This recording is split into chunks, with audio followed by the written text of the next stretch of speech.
So the next big thing is from the Far East. Unofficial networks posted this guy up, and we're kind of looking through all of that, and basically stating that Beijing 2022 is delivering on its vision to engage 300 million people in winter sports.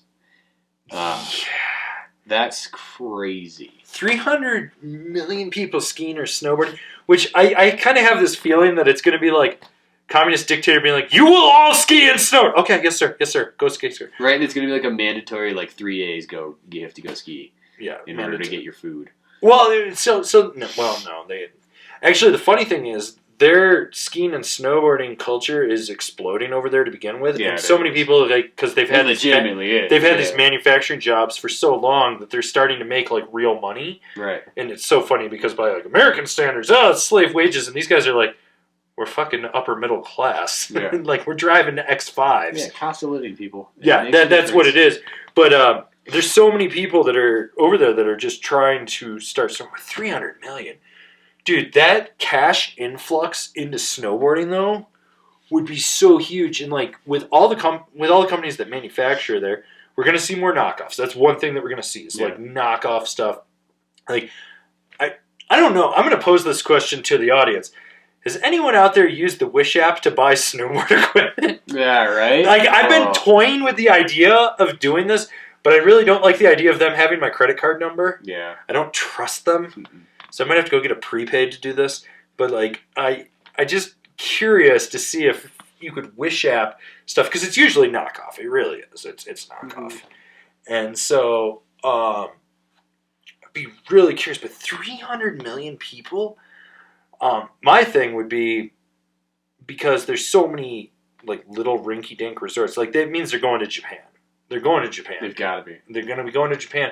But if they're making enough money, is the U.S. their next stop? I feel like it would probably go. They're either going to go further east to Japan, mm-hmm. or they're going to go and hit Russia, maybe Turkey.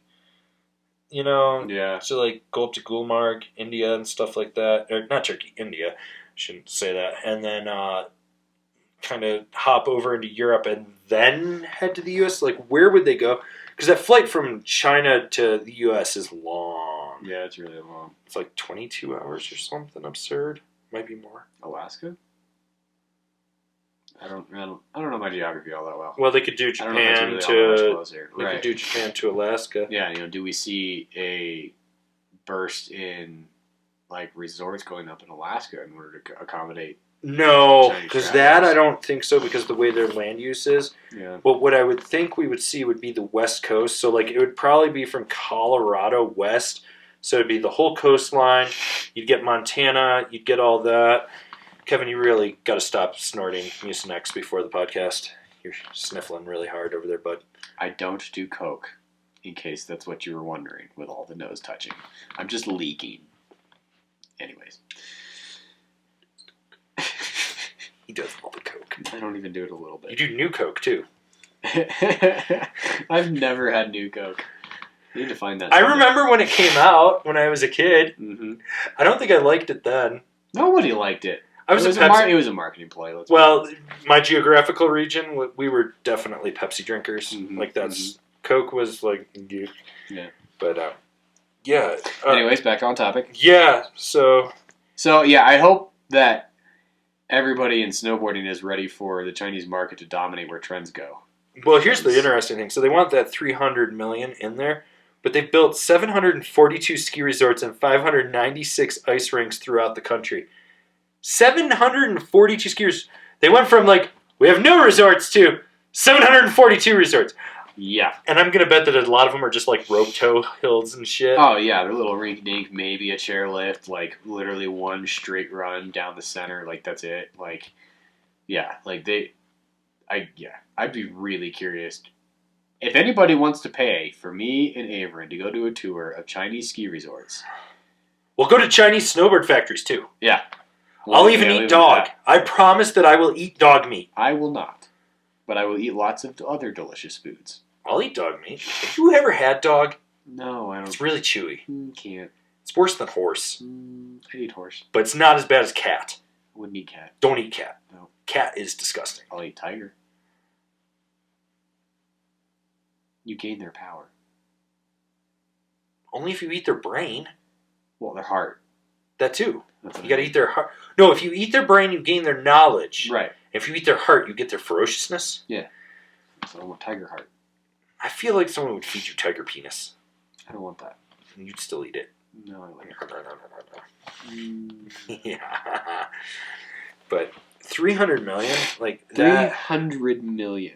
Remember, like in the segment we just finished, What did they claim? we It's talked like, about them, that Vail sold just over 1 million Epic Passes, and they're kind of talking about getting 300 million people.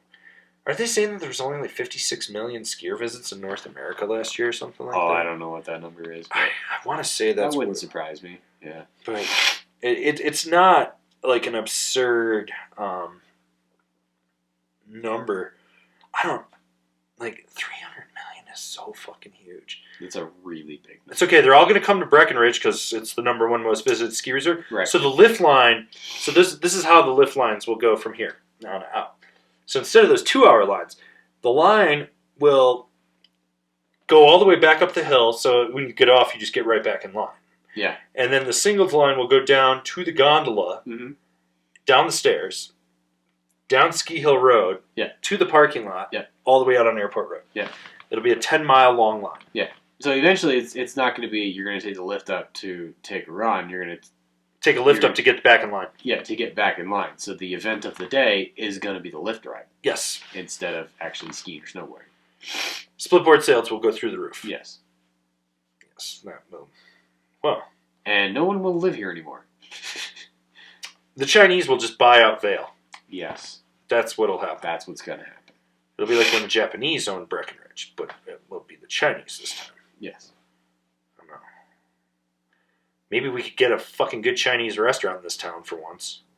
Probably not. 5 fucking pho restaurants, and only one of them is mediocre. The rest of them are kind of garbage. Yeah. Why can't... We need another Chinese buffet in this fucking town.